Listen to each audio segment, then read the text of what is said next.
that thing. So now you get a chance to kind of just go to it. And also we get to see your coloring skills and imagination. So it's about personality. That's what we're here for too. So I'm excited to have you all here. Thank you. And I'm excited for this new iteration of Spartacus. Just color attention. So you're going to have a hard time getting our attention, but go on.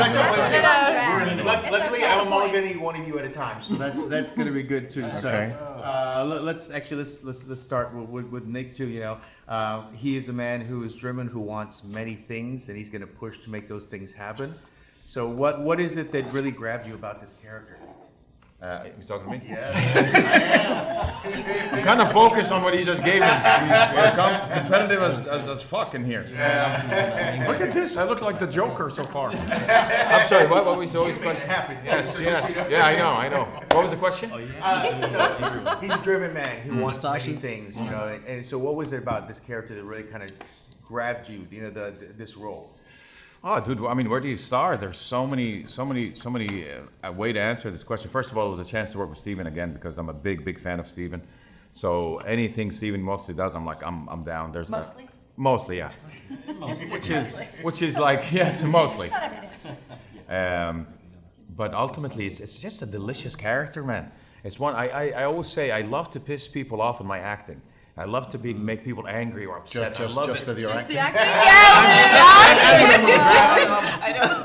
So I love this stuff. I love when people come over and say, man, I fucking hated you. I'm like, great. I love this kind of stuff. I love this kind of passionate reaction from the fans. And you know, Ashur is just one of those people, like I always say, he has no rules, he has no boundaries, he can just go anywhere. And he's just clever. He's just so smart. I love that about him. He's completely and utterly complex. So I love that, and this season, you're gonna see like a new face and a new way of being. I absolutely love that, and the struggle is harder. The circumstances are bigger, and he's playing with the big dogs now, which is really you guys are gonna feel it. Like the people who didn't like Ashur so much, they're gonna feel for him this season. They're really gonna feel for him. And also another character, that's another thing I always wanted to say about our show, that it makes you question what's right and wrong in this show. Because often, like even you see a hero that like, oh my God, we love this, and at one point he's gonna do or she's gonna do something that you're like, no. And vice versa, there's that quote unquote bad guy. Although they're gonna do something good. Yeah. So you're constantly reassessing the characters.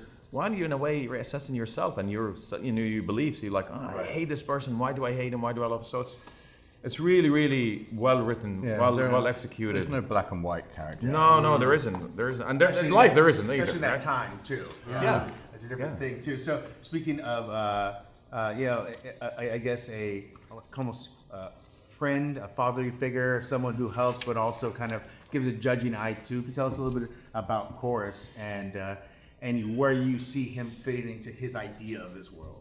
Yeah, he's an interesting one. I mean, a man who wins his freedom through killing people, basically, is going to instantly be somebody who has an interesting backstory. But his relationship, because his principal relationship in the show is with Ashur, and they have a kind of love-hate relationship, I suppose. They have a huge mutual respect for each other, and they have each other's back, sometimes quite literally, when they're fighting. But we both piss each other off constantly during the show. So there's a sense of two people who are trying to build something together. They're both very ambitious, and they're sort of linked together in that ambition. And that's the story you follow with them. And then I have my own kind of romantic side in the show, which for me was I've not had a chance to play any romantic characters pretty much in my entire career. No, not really. That makes sense. I wouldn't get to know him. That makes sense. That makes total sense, actually. I mean, there's the hard hand, but the soft hand too. Not even a hug, not even a kiss, nothing. It's just so.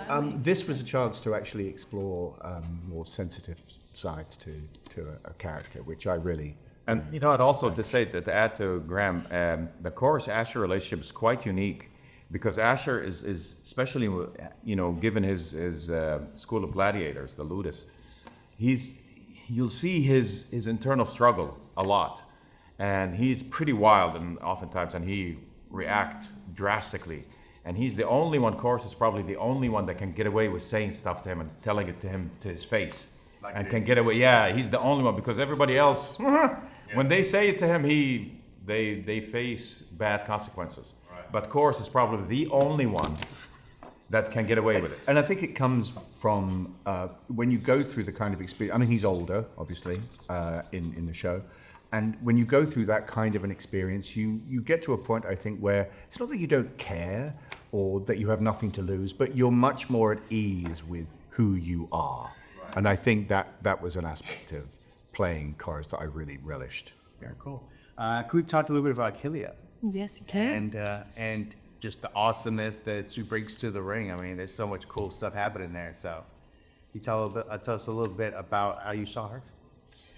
Achillia, she's everything timely and timeless. I find the show is a lot about strong female characters, and she gives us that in this world. Kilia is a badass, fierce gladiatrix.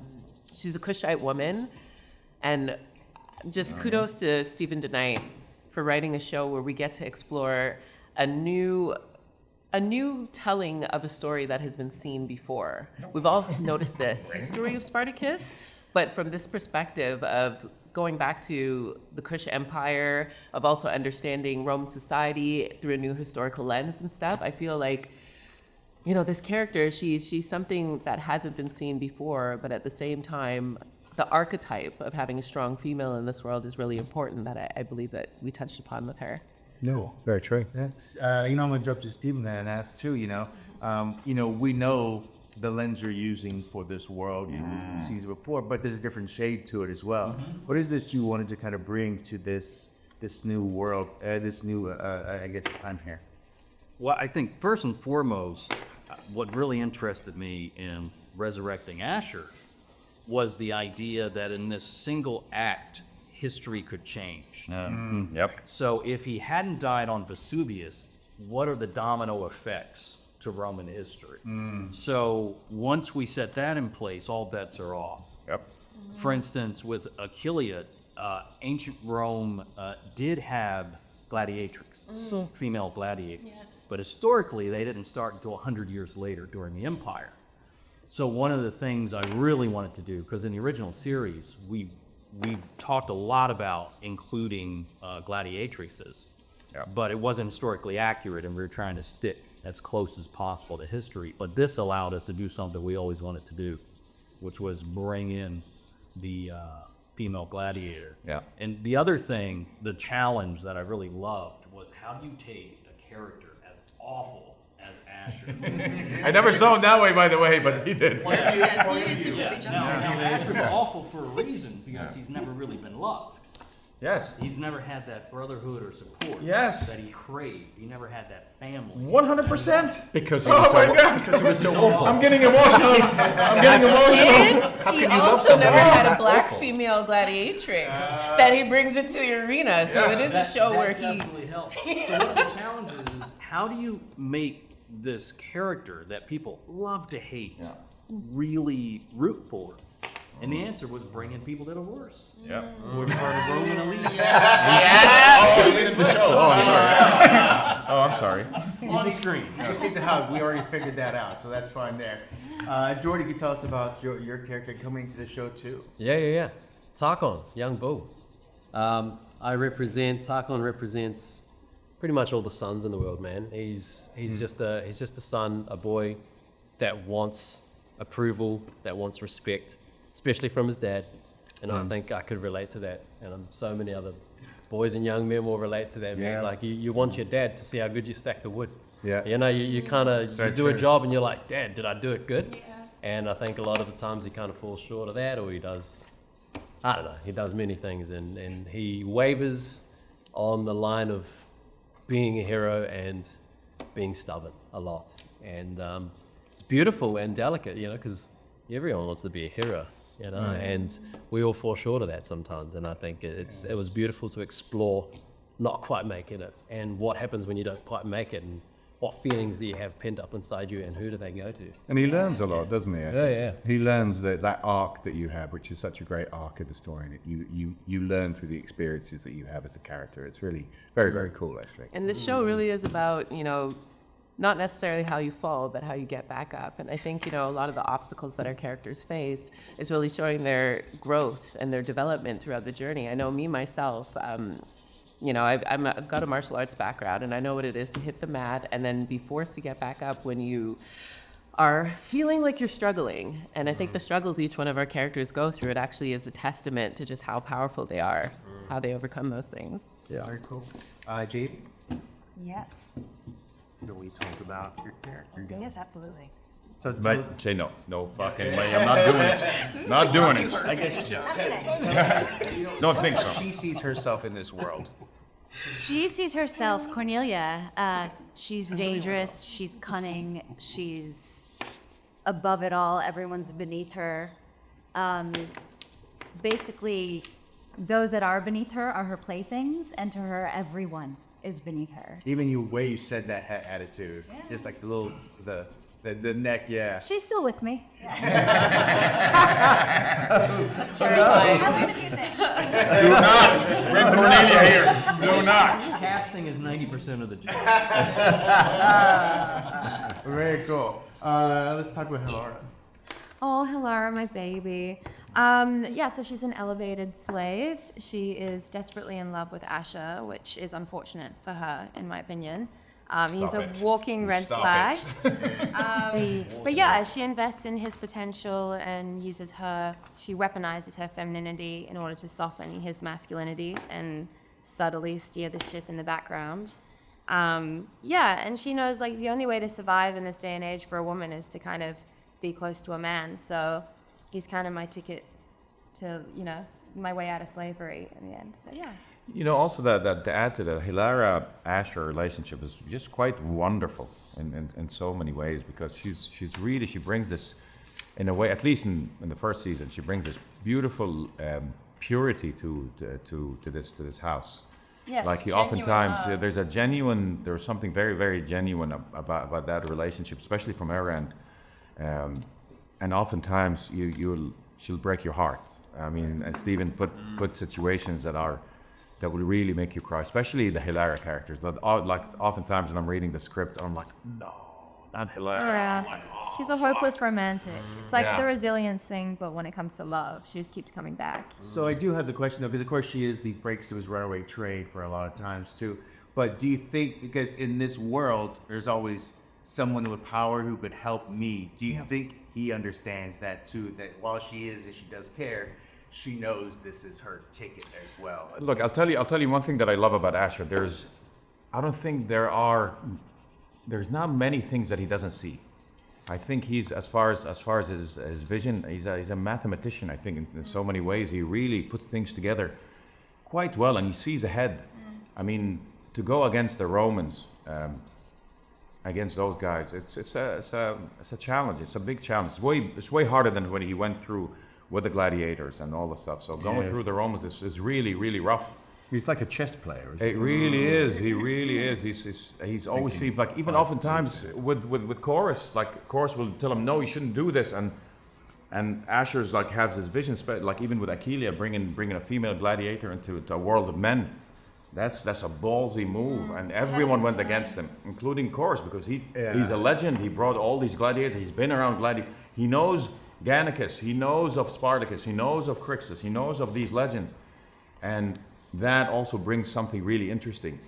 How is Ashur, at some points Ashur started questioning his beliefs in this season, like especially in certain episodes. He was like, did I do the right thing? Because the slightest mistake. Right.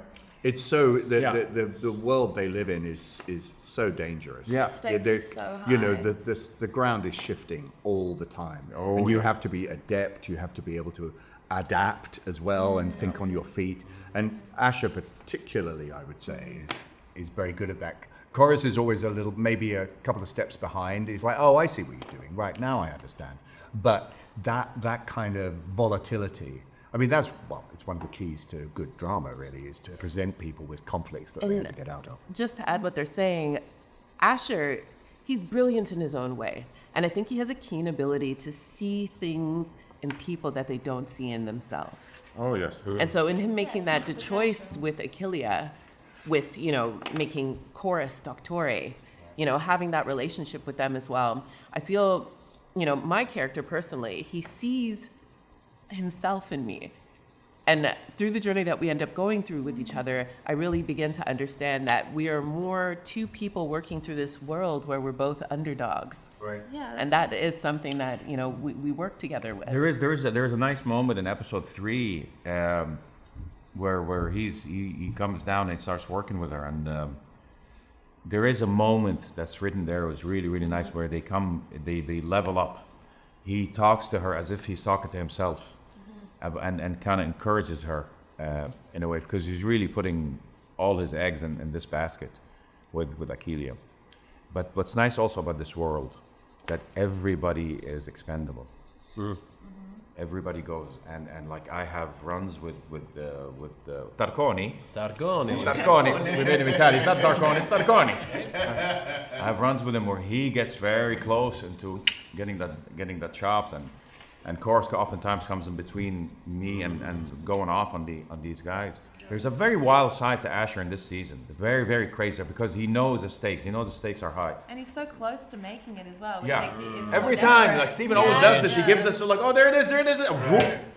But the show is about survival. Yeah. That's why the fans fall in love with it, because the stakes are so high. It's almost like Ashur is constantly in a fight, so it's a fight. Oh, even harder So than. it's the middle of a fight where you have to give, you have to take, you have to, And there's like a couple of characters that this season they come in. Like Cornelia's character comes in, and she just gives him shit. Venom. Her Like voice constantly it's on ridiculous, his and he throat. cannot because Cornelia's character, Cornelia Caesar. Now you're talking the real big dogs. right. Like Caesar and Cornelia, those are the elites. I mean, you're talking up to, even in a way almost bigger than Crassus, or I don't know if they're the same as Crassus, or like that level. And when people think of Rome, they think Caesar. They think so. The Cornelia character comes in and really just gives him shit day in. Like there are often times I told Steven I didn't have to act. Right. Like really, I went into set. I felt embarrassed. I felt ashamed. I felt pissed off because, they put us in circumstances where you don't have to act. I'm like yeah. There's especially one scene. Was it 6? 6. Oh, The worst. God. I was She like, relishes fuck it. me. She loves it, and again, it's another aspect of like, you're my toy, Right. Well, speaking to that, the power playing, being above it all too. So what is the mindset to say, I'm above everyone here? Like everyone here is just toys and playthings too. So. Well, but that can also backfire. That can because I think, people like Ashur, Korris, Tarchon, etc., they understand that they're in a volatile world. But sometimes the people above them make the mistake of thinking that they are not part of that volatile world themselves. And that's when there are such great moments in the show where that surety of your place is just taken away. There's just, the rug is just taken from underneath somebody. I won't mention who they are or anything, but it's that however safe you feel in this world, You're not. You're never safe. Right, you're not. Nobody is safe. And I think right when you think that you're safe, that's when your fall is right about to happen. Right when you think, okay, this is it. I feel great. I made it. Something Something coming. And there's so much you Where have. backstabbing came from. There's so much you have to swallow as characters in the status that you find yourself in. Like your interactions with Caesar and Cornelia, all of that, but in your mind, what you're thinking, your inner monologue is, I'll give these ones to those ones. one day they're gonna regret this. Yeah, I don't think anybody's safe in this. So I think that's No. the main feeling for the show too. And I mean, from the get go, we know that life is as fleecy as our human being too. So yeah. Any character can get killed off at any moment. Yeah. Including Ashur. We all want our own houses. Uncle Lovin right here in showing her. The birthday cards now, just to Steven, just to make sure they're right. the birthday cards. All right, well, we are right on time here, but I do want to see if we can show each other. Who's the closest? You want to, you don't want to show yours? I don't like showing my work until the end. Okay, wait, show this. Okay, so start with yours. Tell us about that. Jesus. This is good. What the I fuck? think eyebrows really tell a story, and I think And the unibrow tells what about Ashur? very one-dimensional tunnel vision. Yeah. Ashur's one-dimensional. Yeah. No. Maybe just tunnel vision. Scratch that. And then Ivana, She's got a mono too. Her monobrow extends over me because she's so protective of her baby Hilara. And then mine is separated because I'm trying to find my own identity away from Ashur, which is mission So it's impossible. all about the eyebrows. Yeah. That's a You lot know, of I fun. judge that too. Eyebrows matter sometimes too. Cause Look at your eyebrows. well, I've met angry eyebrows like that person's angry. Oh, by the way, did you eyebrows. see any of the episodes? Oh yeah. How many episodes did you see? Dude, you should have said this from the I didn't beginning. watch the first one because I don't want to ask questions that I don't. Wait, how many did you watch? Why did you watch the first one? Because I don't want to ask questions beyond or whatever. The Yeah. first one. Yeah, What do you think? I thought it was great. Put the camera on him. Let's put the pressure on him. Why don't you draw something? Let's see how good you are. I'm asking the questions. I'm paying attention. Also, if I'm interviewing you, me looking down, using the top of my head is not fun either. So, but let's move to the next try. Come on. Come on, Jordi. You know what? I went a bit abstract, eh? I was like, you know what? Let's start with a green skin. So I've got a bit of Hulk here because you don't want to make him angry. Yeah. And then I don't know where the afro came from, but I was just like, ah, he's a I think rock a star. psychiatrist would have a field day with some of these drawings. It's quite vertical. Really, I mean, you know. That came from when we were on the sand all day, actually, and there's just, I don't know, Some it got pretty volume. puffy sometimes. And then I got glasses, because I think I'm a rock star. I've got the world that I want to live in. I want to live under the sun, of trees, That's and interesting. freedom. And then my reality is here on the sands with a little palace in the background. Oh, that's what that is, That's right. what that is. I was, You know really well. She knows the palace a lot better I than was just wondering. Everything goes in the fridge. Everything goes in the fridge, so it's fine. And the pink, I don't know, I just felt like a bit of spunk, eh? Yeah, I see it too. I'm sorry, a bit of A spunk. bit of spunk.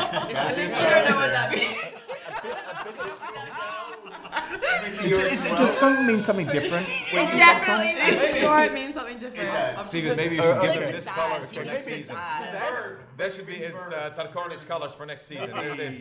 Tarchoni. Yeah. So good. I'm glad that you got. I'm glad you got spunk in the picture.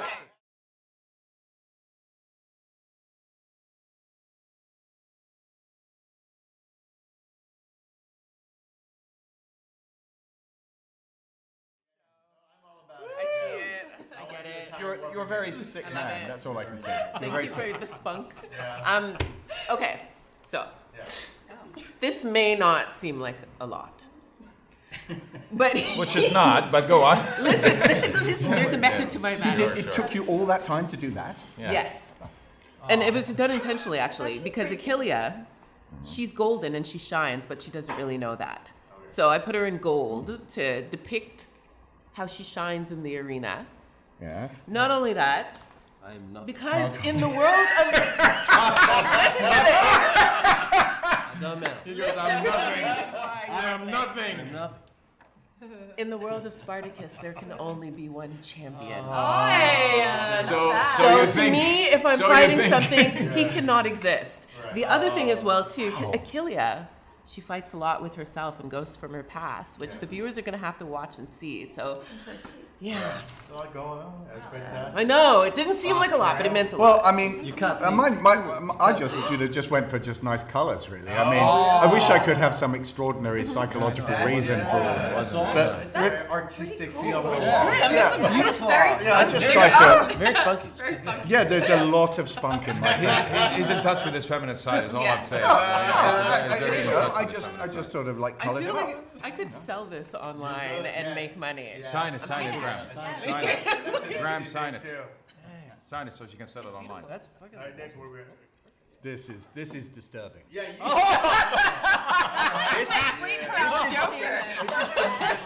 This is what Ashur goes through on a daily basis. This is Scorpions. a criminal Scorpions. psychologist would look at that and just say, This is what Ashur goes through. It's like Yeah. the Joker This is with to be nightmares and all the stuff. That's what I see. right. That's it. Well, it started with the lips, and then we went from there. Yeah. I gave you some colors. What it is, and then who drew it as well too. So those are the two sides of the Correct, coin there. correct. But we'll move on and see. drew You it? use some of the meme stickers to see them Well, too. So. yeah, Oh, I rock some stickers because I have like 45 people now in my thing here, and I'm going to bit colorful as well because it's a raucous, rowdy crowd down in the Ludus. So, you know, gotta represent the vibes. oh, that's nice. Yeah, very, very, I like that. Steve. Oh, Stevie says. I went with art direction. Oh, come on! Like, come on. That's not fair. That's just. Not What's fair. up, man? You're not supposed to try. You don't want to offend people you have to renegotiate with.